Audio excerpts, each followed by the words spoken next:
بسم الله الرحمن الرحيم، والصلاة والسلام على الحبيب المصطفى عليه أفضل الصلاة والتسليم. السلام عليكم البنات، سلام حبيبات، مرحبا بكم معايا في هذا الفيديو. إن شاء الله تلقاكم بخير وإن شاء الله تنال إعجابكم. راح تكون متنوعة كما العادة، النشاط، الطاقة الإيجابية. ما تنسونيش برك بالتشجيع، ويلا مع بعض نشوفوا واش جبت لكم. هنا في البداية خياتي راح نشارك معاكم فطوري. اليوم سبقت في الفطور، ماذا بيا هكذا كي نكمل شغلي نلقى لقمة سخونة ناكلها. بركوكس في القديرة تاع الطين اللي جا يشهي. واش نقول لكم، درت في القديره ديالي زيت، درت حبه بصل، رميت هذوك العظومه تاع الدجاج لا كاركاس برك غير للبنه.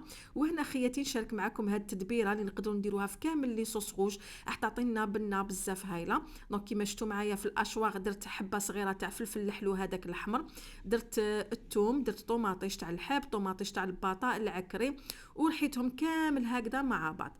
هذه نديروها في الشوربه، نديروها في لي بات سباغيتي مقارون، يعني في اي صلصه تكون حمراء راح تختر لنا المرقه ديالنا، وتاني تمد لنا البنه وتمد لنا لون شباب المريقه ديالنا. زدتها معاهم مع هذاك البصل وهذوك كيما قلت لكم العظومه تاع الدجاج هذوك، الملح، الفلفل الكحل، درت قزبر مرحي ودرت راس الحانوت، ولا تقدروا ديروا توابل خاصه بالدجاج. هنا خليتهم يتقلاو مليح مليح على نار قليله برك، مع القديره هذه تاع الطين ما تحبش النار قويه. هنا بعد ما تقلاو بيا مرقت بالماء سخون ورميت الخضر. انا نحب البركوكس نديرو هكذا بالخضره، حبه زروديه، حبه لفت، حبه قرعه. رميت تاني الحميصه. هكذا البركوكس تاعنا ما راحش يجي ثقيل، راح يجي ساهل في الهضم ويجي تاني بنين. واللي ولادهم ما يحبوش الخضره، ما عليكم برك تسكرفجوها. هكذا البركوكس تاعنا تاني راح يكون صحي ويكون غني بلي فيتامين وبالخضر. لو طون لي الماكله ديالي راهي طيب، كملت هنا ندور مع شغلي. درت اول حاجه كيما شفتوا معايا الحوايج، درت هنايا سائل غسيل تاع الملابس تاع لايف اللي راهو هذا بعطر الف زهره وبالبيكربونات، اللي ننصحكم به لانه يحافظ لنا على لا ماشين ديالنا ويخرج الحوايج ما شاء الله، وهذا بفضل البيكربونات اللي فيه. انا شوفوا معايا خياتي درت بوشون واحد. الكميه تاع سائل الغسيل خياتي على حساب درجه تاع الاتساخ. باغ اكزومبل اللي عندها ولادها يوسخوا حوايجهم، ولادها صغار بزاف وكامل، ديجا اولا نصحها تنحي لهم قبل هذوك لي طاش بصافون دو مارسي، ومن بعد ديرهم داخل لا ماشين. ودير يعني ماشي غير بوشون واحد، تقدر دير بوشون ونص، تقدري تروحي حتى زوج بوشونات. كما قلت لكم استعملوا السائل الغسيل الملابس ديالكم على حساب درجه الاتساخ تاع الحوايج. ودرت بيان سور شويه من المعطر هذاك المنعم. كنت شاركتكم التدبيره كيفاش يعني باش الحوايج ديالنا يكونوا معطرين مليح. انا ندير شويه هكذا في الاول، ومن بعد كي تبدا لا ماشين ديالي تشلل في الحوايج ثم نعاود نحل هذاك لو تيغوا ونزيد شويه من هذاك المنعم. هكذا الريحه راح تبقى فيهم مده طويله، من بعد ما ينشفوا كامل تبقى فيهم هذيك الريحه. الحوايج راهم يتغسلوا، فطوري راه يطيب. هنا كملت ندور مع شغلي، شديت الاسبيراتور ديالي، بديت هنا في الصالون. جوزت على هذاك الفوتاي كامل. هنا لي بلانت تاني ما نساهمش حتى هما باسكو يتغبروا، والاسبيراتور بخاتك بالبزاف يعني ينقيهم لي ما شاء الله. كيما تشوفوا يمد لهم واحد لا بريونس، يرفد لي كامل هذيك الغبره اللي تكون فيهم. اليوم خياتي راح نشارك معكم هاد الاسبيراتور هذا. دونك بزاف اللي راهم حايرين واش يشرو، تقولوا لي ساميره جبتي لنا بزاف تاع لي مارك ما على بالناش واش نشرو. في كل مره هكذا خياتي كيما يقولوا نوع لكم، لانه الاذواق تختلف والاسعار تختلف، وكل وحده تشري على حساب مقدورها ولا على حساب واش يخرج عليها. كاين تحب غير اسبيراتور هكذا خفيف، باغ اكزومبل هذوك اسبيراتور بالي. كاين تحب حاجه بويسونت، حاجه اللي تكون غاليه. دونك كل واحد خياتي يمشي على حساب مقدوره وعلى حساب جيبو وعلى حساب واش راهو حايب يعني كوم اسبيراتور، واش راكي حابه هكذا اللي يكون بخاتك في الخدمه. دونك الاسبيراتور اللي جبته لكم نهار اليوم راح يكون اسبيراتور كبير شويه، راح يكون برود، ولكن خياتي واش نقول لكم النوعيه ولا كاليتي، واش نقول لكم واحد الاسبيراتور يعني من اروع ما يكون. هذا الاسبيراتور هذا طبعا انا تحصلت عليه من عند لاباج فيسبوك انستغرام، ميسي الكتروميناجي، ميسي العالميه، اللي دائما يعني يجيب لنا غير حاجه تاع لا مارك ويجيب لنا الجوده العاليه. لذلك اليوم راني فرحانه اللي حنشارك معكم هذا الاسبيراتور هذا اللي كيما شفتوا ينقي كامل انواع تاع الارضيات، لي تابي، لي كادغ، يعني ينقي كامل اي حاجه فيها الغبره نقدروا ننقيوها. وفيه تاني بزاف تاع لي زاكسيسوار اكيد راكم رايحين تشوفوه معايا خياتي بالتفصيل الممل كيما عودتكم. دونك هاوليك خياتي لا مارك روانتا الغنيه عن كل تعريف، يعني احسن ماركه في لي زاسبيراتور. هاوليك هنا خياتي ماد ان فرانس، دونك حاجه حره حاجه دوريجين. حاجه موجهه تاني للسوق الاوروبي، كوميونيتي اوروبيان سيلونسيو، يعني صدقيني ما كيش رايحه يقلقك كامل الصوت ديالو، جيرانك واحد ما حيسمع بك باللي راكي تاسبيري ما شاء الله. شوفوا هنا لو موتور اوت افيكاسيتي، بروس ديالو تاني هايليك بروس باور اير اوت افيكاسيتي تكنولوجي سيكلونيك، وعنده اوت فلتراسيون تاني، يعني عنده واحد الفلتر ما شاء الله. راح نشوفوا خياتي مع بعض نشوفوا كامل يعني لي زاكسيسوار ديالو. عنده 10 دو غارونتي. هنايا الكاتالوج تاعو اللي فيه الشرح المفصل على طريقه تاع الاستعمال وطريقه تاع الاحتفاظ. دونك راكم تشوفوا غير من هذا الكتاب هذا تشوفوا يعني ولا تبان الجوده تاع هذا الاسبيراتور هذا، يعني حاجه الله يبارك ما شاء الله، حاجه ما تندموش عليها.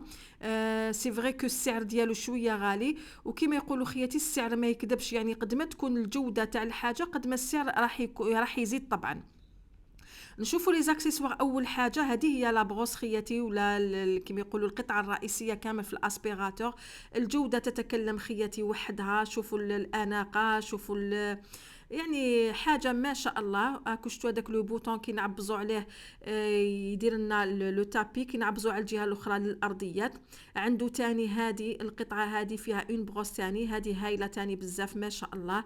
هذه اللي تاني حتى هي اللي تابي للارضيات، وجايه عريضه تاني وتجبد ما شاء الله. عندنا هذه تاني لا بتيت بروس، هذه مخصصه للناس اللي عندهم الحيوانات كيما لي شا في الدار يطلقوا الشعر وكامل، هذه تجبد روعه. وعندنا هذه الاماكن للمساحات الضيقه. وعندنا هاد لو بواني هذا اللي في نفس الوقت عنده هاد الاكسسوار، هاد لابروس هذه اللي هايله. هاد لو بواني هذا هو اللي يلصقوا فيه كامل لي زاكسسوار تاع الاسبيراتور ديالنا، ومنه اللي نتحكموا في السرعه تاع الاسبيراتور ديالنا. دونك كي تكوني تخدمي به ماكش راح طابسي باش تنقصي وتزيدي في لا فيتاس، ولا راكي رايحه تحكمي في الاسبيراتور ديالك غير من هذاك لو بواني، وتقدري تحكمي فيه برجلك، يعني في كي تحبي تصبري لو تابي ولا تشعليه ولا تطفيه، يعني ماوش راح كامل يتعبك. وشفتوا الاكسسوار الاخر تاني هذاك تاع لي فوتاي تاني هكذا العفايس صغار وكاع. ودوكا نشوفوا هنا الاسبيراتور ديالنا. شوفوا الله يبارك الاناقه، الجمال، الرونق، واش نقول واش نخلي واش نعبر. شغل طوموبيل مرسيدس ولا حاجه في قمه الفخامه خياتي. ديزاين بزاف شباب. هنا لابريز ديالو اللي تجي هكذا، يعني غير عبزي بقفله هكذا راح تولي لمكانها. كما قلت لكم كي يكون في الارض راكم رايحين تتحكموا فيه غير برجليكم. عنده وين القفله وين نشعلو ونطفيو. هنا شوفوا الداخل لو باكرياتي يرفد 2.5 لتر، يرفد كميه كبيره تاع اوسخ. والفلتر ديالو ما شاء الله راه كامل بلاستيك وراه لافابل.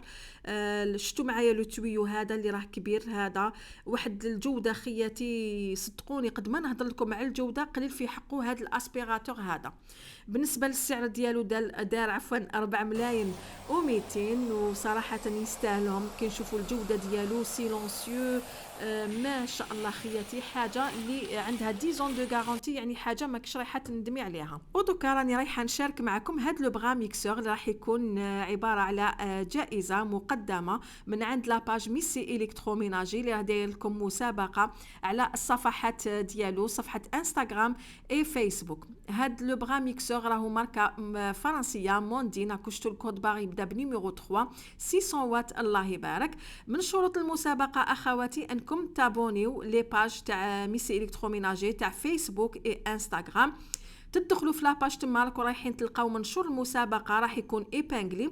في لي كومونتير تشاركوا طاقيو قد ما تقدروا من الاصدقاء ديالكم اللي لازم حتى هما يابونيو في لاباج، تشاركوا المنشور في عده مجموعات، وطاقيو تاني في ستوري لاباج تاع ميسي الكتروميناجي، وراح تفوزوا بهذه الهديه القيمه هذه. لو ديري تاع المسابقه عندكم اسبوع خياتي، وسيتم الاعلان عن 6 فائزين، دونك ماشي غير واحد، راح يكونوا 6 فائزين ولا فائزات. نقول لكم خياتي بالتوفيق ان شاء الله لاي وحده راهي حابه تربح هذا لو بغا ميكسور هدايا. هنايا خياتي من الصالون بعد ما كملت كامل، جوزت تاني هنايا كيما كنتوا تشوفوا نحيت الغبره بلا فيتر ديالي تاع ستيك، عاودت رجعت تاني هنا هكذا كل حاجه المكانها.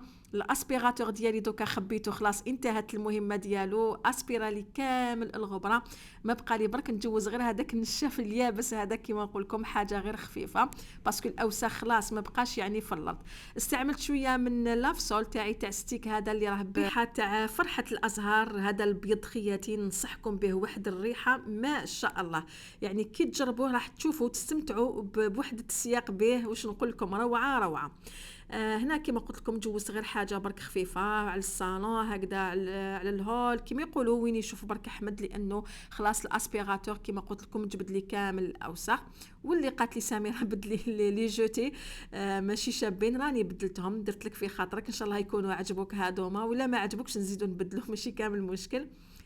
وفي الاخير كامل عطلت تاني بهذا الديزودوريزون تاع ستيك هذا اللي يجي هكذا بهاد لي باتوني هادوما، هاد الاوريون الموف هذه ريحتها بزاف هايله البنات، وتشد مده طويله، يعني تشد لكم واحد الشهرين وهي تعطر لكم اي مكان تحطوه، سواء عند المدخل تاع الباب ولا هكذا في الصالون. والحاجه المليحه انا نحب هادوما، يعني نقدروا نتحكموا فيهم، نهار نحبوا ما نستعملوهمش يعني نحو هذوك الاعواد هذوك ونغلقوا القرعه ديالنا ونخليوها مثلا غير كيكونوا عندنا ضيوف ولا. كملت كامل شغلي، الحاله ولات تفحفح الله الله. هنا وليت الكوزينه، لقيت هذيك الخضر كانت طابت، رميت البركوكس الداخل، يعني بخاص نقولوا هذه محمصه ماهوش داك البركوكس الخشين بزاف. وهاي لك هنا النتيجه امامكم، هذوك العظومه هذوك تاع الدجاج كنت نحيت لهم واش كان لاصق فيهم، فتتو كامل داخل، درت له شويه حشيش هكذا من الفوق. ونقول لكم خياتي ولا عشاق البركوكس، نقول لكم شهيدكم في الجنه. دوكا خياتي نروحوا لعالم الجمال، نروحوا لعالم الاناقه، اللي راهي حابه تستمتع كما يقولوا بشعر جذاب بدون عذاب، وحبيت تهناي من هذاك الشعر المتشابك ما تقدريش تسلكيه.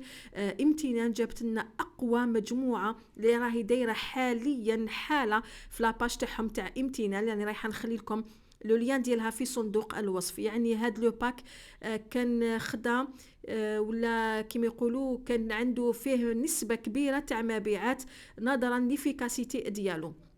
نشوفوا خياتي وش فيها المجموعه. عندنا اول حاجه هاد الكيغاتين اللي راهم معالج للشعر بخلاصه نخاع انثى الجمل. هاد نخاع انثى الجمل كما قلت لكم راه داير ضجه كبيره. هذا خياتي راه كيراتين عفوا طبيعي 100%. راح تلقاو طريقه الاستعمال هنايا. هذا خياتي حيعاونكم ولا يمد لكم قوه للشعر ديالكم، يعمل على تكثيف الشعر ويمد تاني حتى اللمعان. هذا خياتي نديرو كيما نديرو لا كيغاتين تماما ولا كيما نديرو البروتين، يعني كيف وريحته هايله، ماشي هذيك الريحه القاصحه اللي تضر كامل. ومن بعد عندنا هنايا المنتج الثاني اللي هو تاني عباره على شامبوان، راكم تشوفوا القرعه فيها 200 ml، حتى هو راهو اباس تاع نخاع انثى الجمل ويرغون، وتاني ريحته بزاف هايله خياتي ما شاء الله. هذا تقدر تسلكي به شعرك، يعني يستعمل عند الاستحمام، حتى هو راهو طبيعي تاني 100%. ومن بعد عندنا تاني لو سيروم اللي نقدروا نستعملوه على الشعر ونستعملوه حتى على الجسم، حتى هو ريحته واش نقول لكم هايله. نستعملوه على شعرنا، ندلكو به شعرنا، ولا بعد ما نجبدو شعرنا نجوزوا له شعرنا هكذاك. وكما قلت لكم اللي عندهم يديهم ناشفين ولا رجليهم ناشفين تقدروا حتى تابليكيوه على الجسم ديالكم، راهو طبيعي وحتى هو راهو اباس تاع النخاع انثى الجمل. ومن بعد عندنا هاد لا ماتيغ غراس ولا الدهن هذا اللي حتى هو راه مخدوم بالنخاع تاع انثى الجمل. هذا تاني ريحته ما شاء الله وجاي دهني. هذا تاني نحطوه على شعرنا قبل الدوش، ندلكم مليح الفروه تاع الراس ديالنا، نغطيو شعرنا بسربيته تكون دافيه ونقعدوا بها حوالي هكذاك ربع ساعه 20 دقيقه باش الشعر ديالنا يتشرب كامل هذيك الدهون اللي راهي غنيه بالنخاع تاع انثى الجمل، اللي راح مع الوقت كي تستعملوه كامل خياتي راح يمد لكم هذاك الترطيب، ينحي لكم تقصف الشعر، زياده الشعر، قوه الشعر. يعني واحد لو باك خياتي كيما قلت لكم راهو داير ضجه كبيره وبزاف الناس شراوه وزادوا عاودوا شراوه نظرا للافيكاسيتي ديالو. اني خليت لكم خياتي ارقام الهاتف اذا كنتوا حابين تطلبوه، راح يجيبوه لكم حتى باب المنزل. ودوكا نختموا لا فيديو ديالنا بحاجه حلوه بسلطان الميدان اللي هو مقروط، راح يكون مقروط تاع المشاريع، مقروط المقاهي. ولكن راح نديروه في الدار راح يجي احسن من تاع المقاهي، راح يجي بزاف بنين ويجي هايل.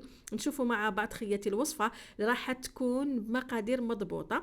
هنا شوفوا ناخذوا 5 كيسان تاع السميد. تاخذوا السميد تاع المقروط، انا هذاك هو اللي استعملته. تاع 5 كيتوال تاع الصومام ناخذوا 5 كيسان هكذا يكونوا ممسوحين، نزيدوا عليهم نص كاس فرينه، عندنا مغرفه سكر ما تكونش معمره بزاف، وعندي نص مغرفه قهوه تاع الملح. بعد ما حطينا كامل هاد المواد الناشفه ومعاهم هذيك الرشه تاع القرفه نخلطوهم هكذايا بيان. ودوكا نروحو نزيدو ليدام ديالنا. عندي هنايا شوفوا خياتي كاس موا ان دوا ادمي، يعني شوفوا وين يوصل هذوك التبروجات البراج هذوك اللي يكونوا في الكاس تما تحبسوا. درت الكاس الاولاني كان سمن دايب، والكاس الثاني كان فيه خليط بين مارغارين ولا زبده والزيت. ناخذوا نفس الكميه اكوشتو معايا كما قلت لكم تقريبا عندنا كاس موا ان دوا ادمي. نبسوا السميده ديالنا مليح مليح بهذاك ليدام. بالنسبه للسمن انا استعملته خياتي دافي، يعني ماشي لازم يبرد ولا، وبالعكس نستعملوه دافي هكذا باش الحبه تاع السميد ديالنا تمتم تشرب هذاك ليدام. وليك انا بعد ما بسستو مليح مليح يعني نحكوا السميد ديالنا بين راحه الايدي حتى نوزعوا مليح هذاك ليدام. ومن بعد هنايا نجيبوا كاس تاع مازهر، اللي عندها مازهر ديالها قاطع بزاف تقدر دير خليط بين ماء ومازهر. هذاك الكاس شوفوا نزيدوها على ضربه، ومن بعد شوفوا نفتلو برك هكذا هذاك السميد ديالنا، يعني ما نطموش، نوزعوا برك هذاك مازهر على كامل السميد، ومن بعد نجمعوه كامل هكذا في جهه ونغطيو عليه نخليوه يرتاح حوالي هكذا كنقولوا 4 ساعه، ومن بعد نبداو نخدموا به. يعني مش راح يطول كامل هذا المقروط هذا. هذاك الوقت هنايا انا وجدت التمر ولا الغرس.